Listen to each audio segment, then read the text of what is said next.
Today, I want to share 5 cultural shocks I experienced while living in Japan that really surprised me. Whether you're planning to visit or live here, this might give you some insight. Hi, welcome to Two Cultures, One Stage. When I first came to Japan, I thought I'd have no problem adjusting. I could speak Japanese well and I thought, how different could it really be from Korea? But I was wrong.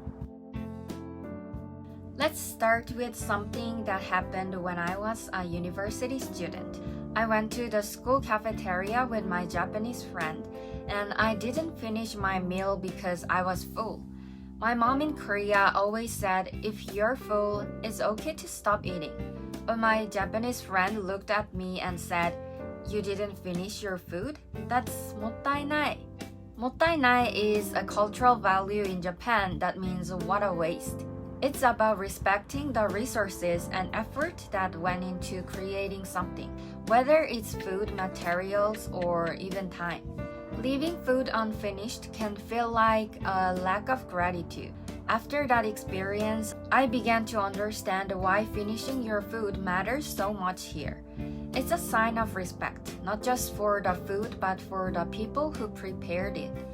If you're planning to live in Japan, keep this in mind. Take only what you can eat, and if you can't finish something, try to avoid wasting it. It's a small habit, but reflects a lot about how much you value resources.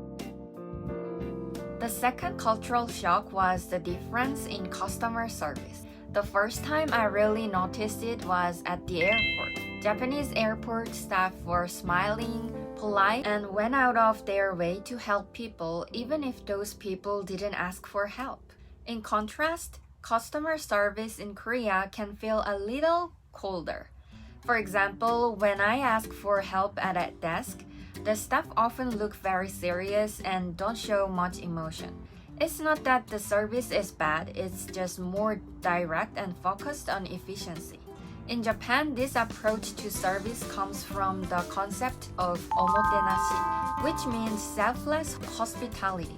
It's not just about completing a task, but about making the experience as pleasant as possible for others. It was refreshing, but it also made me reflect on how different the two countries' service styles are. Growing up, I went to a Japanese elementary school in Korea, and my mom made me lunchbox every day. But I was a little jealous of my Japanese classmates' bentos. My rolled eggs were salted, but theirs were sweetened. They had cute sausages shaped like octopuses and bunny-shaped apple slices. And then there was the string cheese. You could only buy it at Japanese supermarkets, which weren't nearby. As a kid, it felt like I was missing out. In Japan, lunchboxes are more than just a meal. They are an art form. From elementary school to high school, parents carefully prepare bentos to not only be nutritious, but also visually appealing. Even when I went to university in Japan, some students brought bentos made by their parents. Another thing that really stood out to me was how Japanese people respect the tactile blocks for the blind. In Japan, people avoid walking on them, even when the streets are busy. In Korea, with its fast-paced hurry culture, people tend to focus more on getting where they need to go quickly.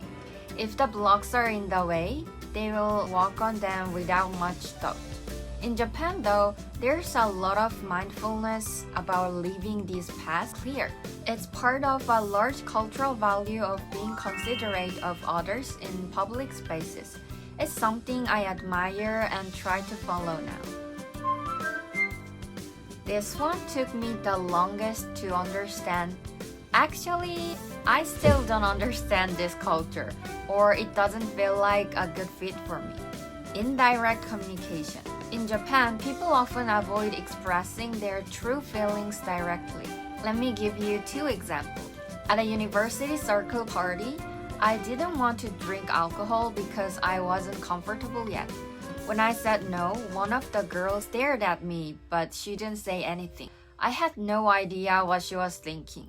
Was she offended? Confused? It made me feel so alone, and I wish she had said something instead of just staring at me. Another time, a friend said, "Let's hang out sometime." I was so excited and waited for her message, but she never followed up. Later, I realized it was just a polite way of saying it was nice talking to you. This indirect communication reflects a cultural focus on maintaining harmony. In Japan, people avoid being blunt to prevent hurting others' feelings. It's not about being fake, it's about being considerate. If you're coming to Japan, it's important to learn how to read between the lines. If you've ever experienced cultural shocks, whether in Japan or another country, let me know in the comments. I'd love to hear your stories. Don't forget to like and subscribe for more videos about my life in Japan and my journey as actress. Thank you for watching.